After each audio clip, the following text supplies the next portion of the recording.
Discover Wellness is proud to announce that we're now stocking lacrosse balls at the front reception area.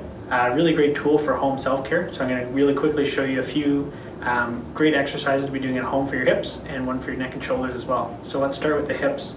A lot of times patients are carrying tension through the side of their hips, and you can use a lacrosse ball right along the side of the hips, pressed up against the wall, and that allows you to kind of continue the self-care that you're doing with your therapist in the treatment room by applying pressure to some of the sensitive or tight tissue and getting them to release. So what we're doing is kind of rolling our hips side to side and looking for the sensitive pressure points. And once you're there, then you're just going to hang out, and the more pressure you put into the wall, obviously the more tension you're going to feel against those stiff tissues, and you're just kind of waiting for it to feel a release. So breathe, take nice big deep breaths and hang out relaxing until you feel the tissue start to settle down, and then from there you can switch, roll around and find your next area that you're going to work on. So about 30 seconds, 45 seconds, and if you're doing this in the morning or in the evening before bed or first thing when you wake up, great way to kind of continue the care that you're doing in your treatment room. So another quick way to do this for your shoulder, just focusing the area between your spine and your shoulder blade.